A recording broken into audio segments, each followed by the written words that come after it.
내일을 해야겠네. 야! 야! 걱정하지 마. 나 태영이한테 눈꽃만큼도 관심 없으니까.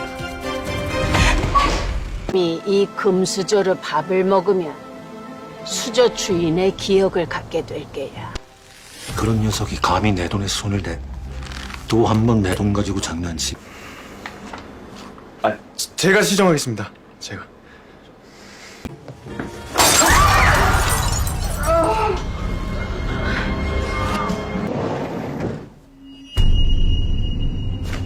아버지. 나도 엄마 아빠 아들인 거 자랑스러워. 내가 지고 있어? 이건 내가 승천이한테 준 건데 왜 네가 갖고 있냐고.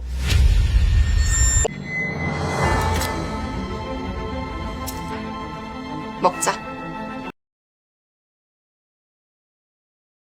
Halo guys, balik lagi ke channelnya Mimin. Gimana kabar teman-teman semua? Semoga baik-baik aja ya. Oke, mari kita lanjutkan review dari drama The Golden Spoon episode 10 yang semakin seru. Ini dia, by Mimin.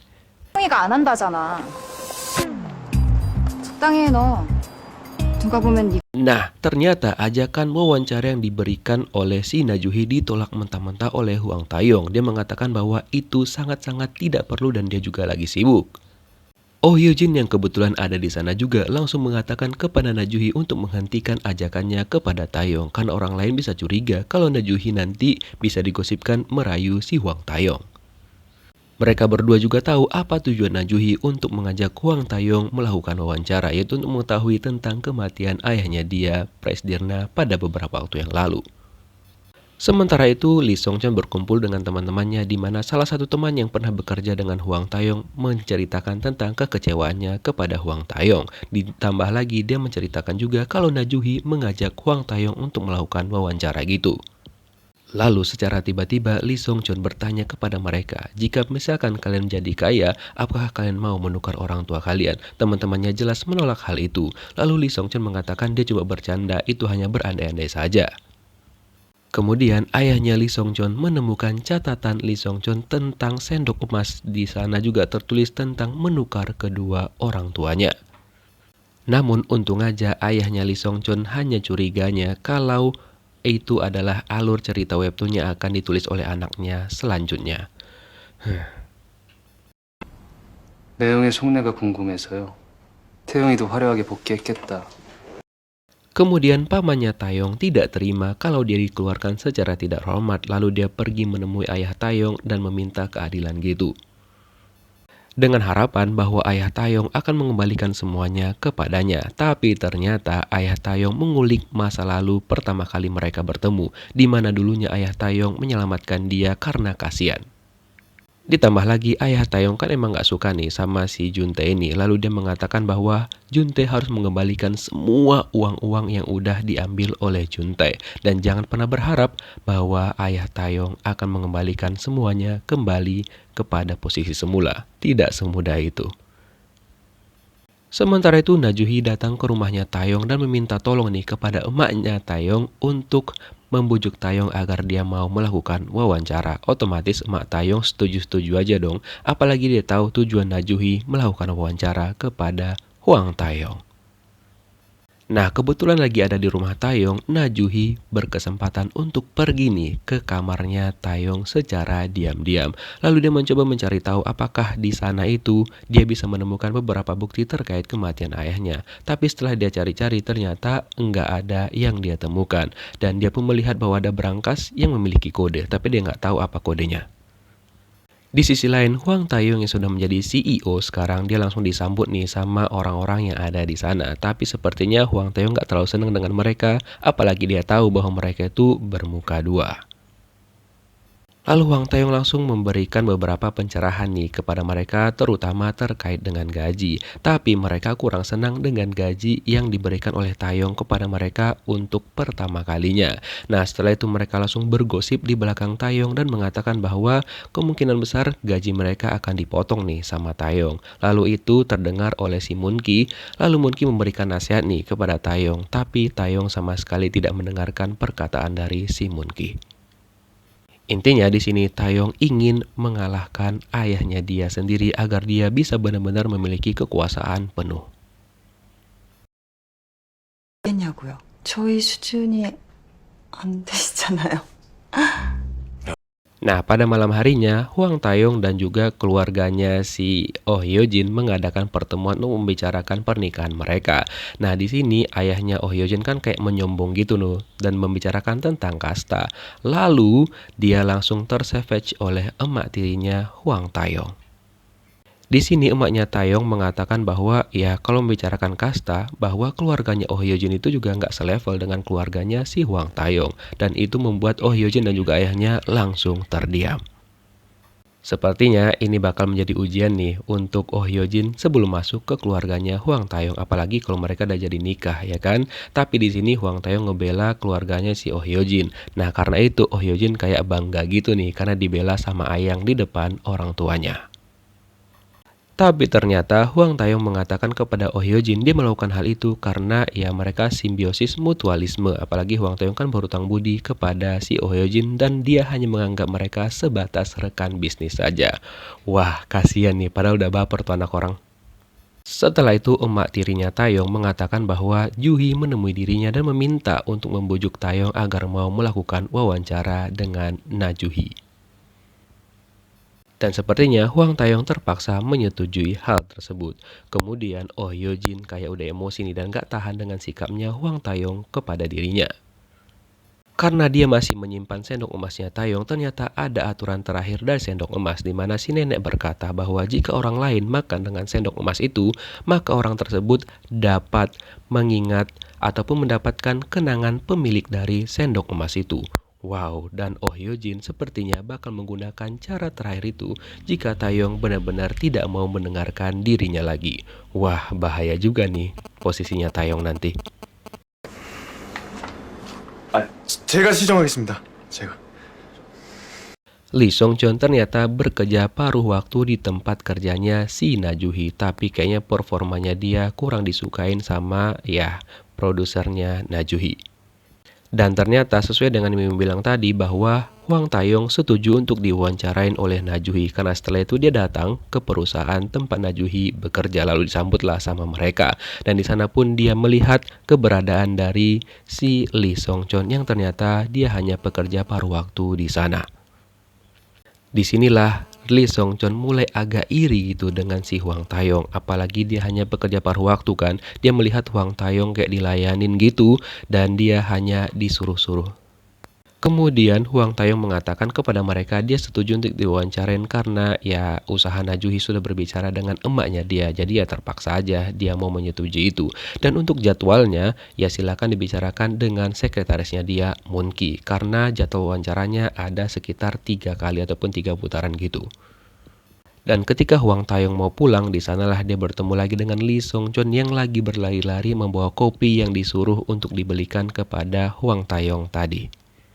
Disinilah rasa iri dari Lee Song-cheon mulai muncul kembali dan dia pun kayaknya bertekad nih menjadi orang kaya. Ditambah lagi ketika lagi di lampu merah kan, Hwang Tae-yong yang dengan ada rasa sedikit penyesalan nih karena dia bersikap kasar kepada Na Ju-hee padahal sebenarnya dia masih kangen dan juga masih menyukai Na Ju-hee. Lalu mereka bertatap-tatapan ketika itu. Dan waktu itu juga terlihat lagi oleh si Lee Song-cheon yang ngebuat dia semakin pengen menjadi orang kaya agar dia bisa mendapatkan semuanya. 태영이 오기로 했는데. 잘 됐네. 우리 조카 얼굴 못 본 지 좀 됐는데. Sementara itu pamannya Hwang Tae-yong itu datang ke tempatnya Amicus dan di sana dia baru tahu kalau ternyata posisinya sebagai ketua itu udah disingkirkan oleh keponakannya sendiri. Bahkan dia pun diejek sama salah satu temennya dan mengatakan bahwa lo harus berhemat karena ya udah karena lo juga lagi kehilangan banyak uang gitu kan. Dan setelah itu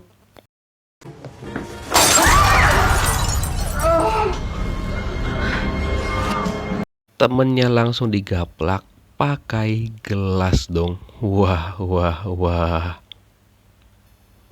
Wah, nggak boleh emosi gitu dong. Tahan bro, tahan. Dan dia langsung pulang dan ketika itu dia berpapasan dengan Hwang Tae-yong yang baru datang ke acara itu.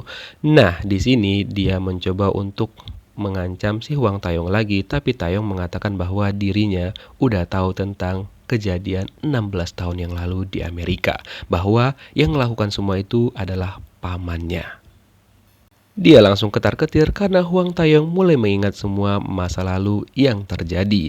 Lalu ketika itu dia didatangin sama kakaknya nih. Lalu kakaknya berjanji bahwa akan mengembalikan dan juga menormalkan semuanya. Tapi dia nggak mau, dia malah meminta kakaknya untuk segera ngebunuh Taeyong. Kalau enggak, ya udah jangan ikut campur dengan urusannya lagi. Intinya dia mau Huang Taeyong itu menghilang dari kehidupannya dan nggak pernah muncul lagi. Tapi ya kakaknya otomatis nggak bisa dong untuk memenuhi hal itu.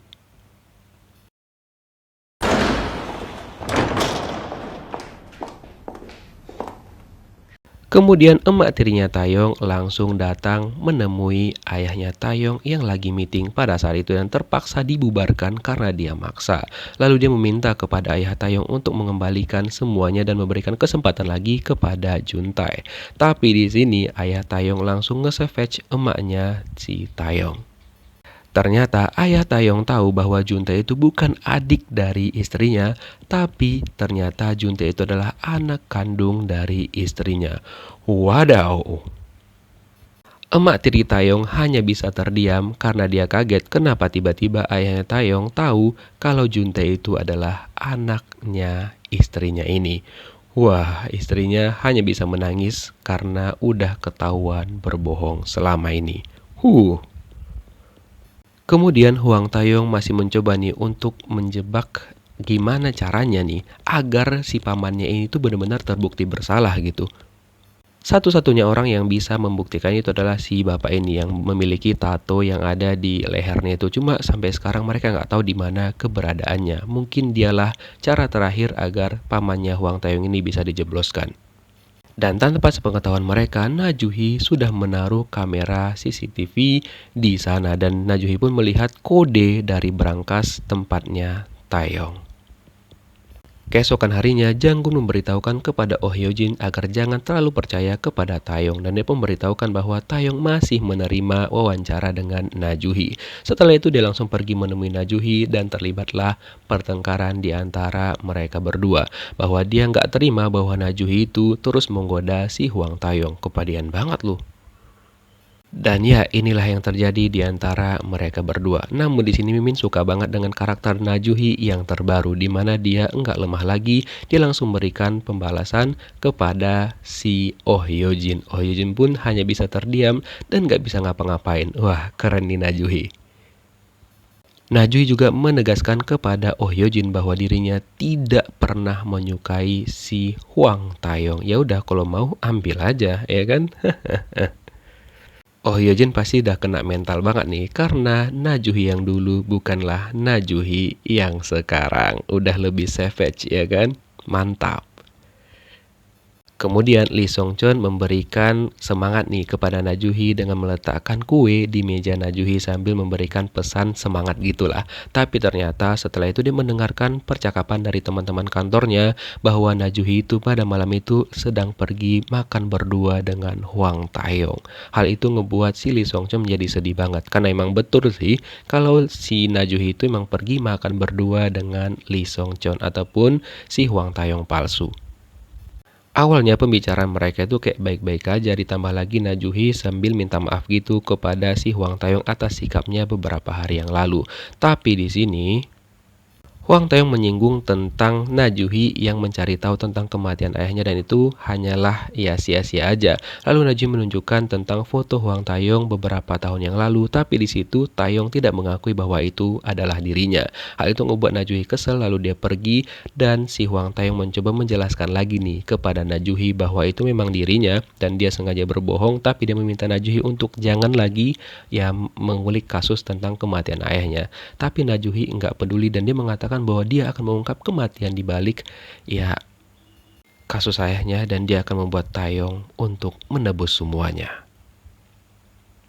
Sesampainya di rumah, Juhi udah ditunggu nih sama si Lee Song Chon dan mereka pun minum berdua.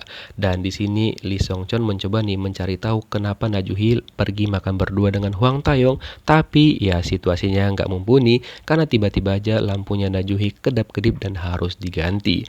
Dan setelah itu Lee Song Chon mengatakan kepada Najuhi sebenarnya banyak hal yang pengen dia kasih kepada Najuhi, tapi dia nggak bisa karena dia nggak ada uang. Lalu dia juga mengatakan kepada Najuhi bahwa dirinya masih sangat-sangat mencintai Najuhi dan gak ada satu momen pun di mana dirinya tidak mencintai Najuhi. Intinya dia selalu menyukai Najuhi apapun yang terjadi. Lalu Najuhi pengen ngejawab nih, tapi Lee Song Chon mengatakan bahwa untuk menyimpan jawaban itu sampai dia mendapatkan pekerjaan.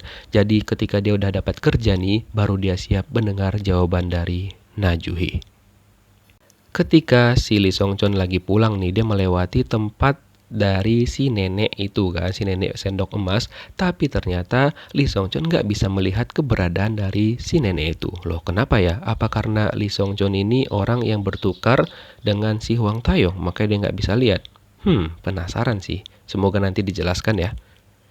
Keesokan harinya, Hwang Tae-yong diberikan nasihat lagi nih sama si Moon Ki tentang beberapa rencana yang belum dia diskusikan dengan ayahnya. Tapi di sini dengan sombongnya, Hwang Tae-yong mengatakan, ya nggak perlulah, lagian itu perusahaannya dia, jadi ya dia berhak memutuskan semuanya, walaupun sepihak tanpa diskusi dengan ayahnya. Sombong banget nih anak. Kemudian Oh Hyojin datang juga nih ke sana dan memberikan peringatan terakhir kepada Hwang Tae-yong. Jika dia masih menyetujui dan juga bertemu dengan Najuhi, maka cara terakhir akan diberikan oleh si Oh Hyojin terkait dengan sendok emas punyanya Hwang Tae-yong.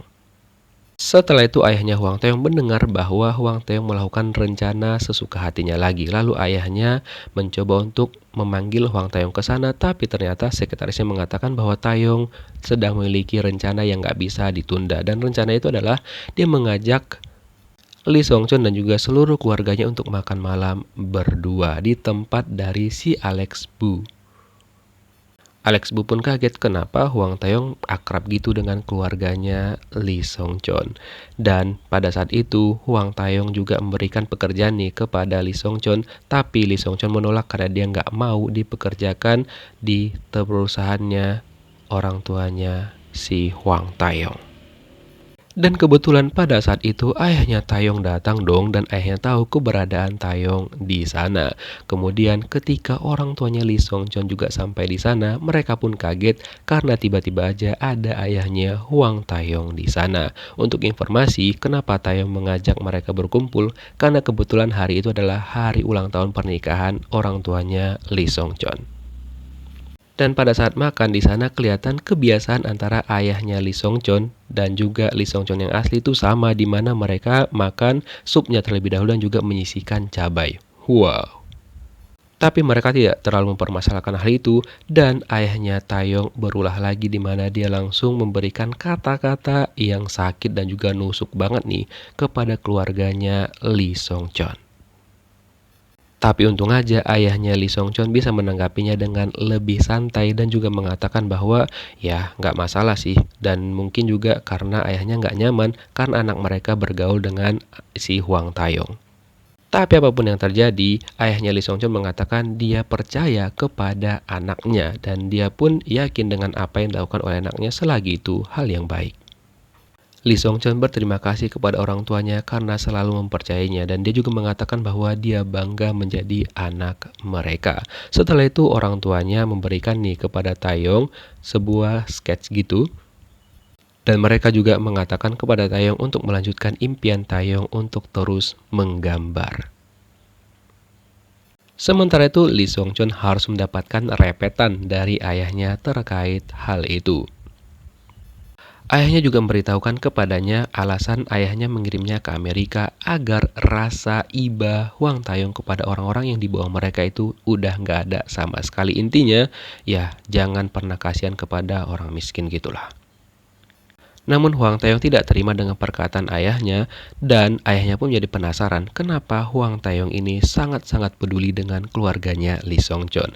Lalu Huang Taeyong ngejawab bahwa dia iri kepada Lee Song-cheon karena ayahnya, ibunya, dan juga kakaknya sangat-sangat mempercayainya. Di sini emak tirinya Huang Taeyong langsung ngebahas hal itu karena dia kebetulan mendengar pembicaraan Huang Taeyong dengan ayahnya. Lalu ayah Huang Taeyong mengatakan bahwa, kamu tiba-tiba bersikap baik karena dia takut kalau ayahnya Huang Taeyong ini memberitahukan kepada Juntae bahwa istrinya adalah ibunya. Lalu istrinya bertanya, apakah ayahnya Huang Taeyong tidak penasaran siapakah ayah dari si Juntae? Lalu ayah Taeyong mengatakan dia nggak peduli karena istrinya udah tidur dengan banyak banget pria. Tapi iya juga sih, kalau misalkan nanti ayah dari anaknya si ibu ini adalah ayahnya Huang Taeyong, mungkin bakal seru. Tapi kita lihat nanti ya, semoga dibahas. Keesokan harinya, ternyata Huang Taeyong melakukan wawancara ketiga dengan Na Ju-hee, di mana itu dilakukan langsung di rumahnya Huang Taeyong, dan informasi itu langsung sampai ke telinganya Oh Hyo-jin melalui Jang-gun. Ditambah lagi dikirimkan foto-foto kayak gitu dong. Semakin overthinking lah si Oh Hyo-jin dan dia pun marah banget nih kepada Huang Taeyong. Terus si Lee Song-cheon itu mengatakan bahwa menggambar bukan lagi impiannya. Impiannya yang sekarang adalah menghasilkan banyak uang dan menjadi orang kaya seperti Huang Taeyong. Mimin cuma berharap sih, semoga karakternya Lee Song-cheon ini nggak diubah menjadi menyebalkan ya. Dan pada waktu itu dia mendapatkan telepon dari Oh Hyo-jin yang sepertinya Oh Hyo-jin bakal memberikan sendok emas itu kepada si Lee Song-cheon. Wah.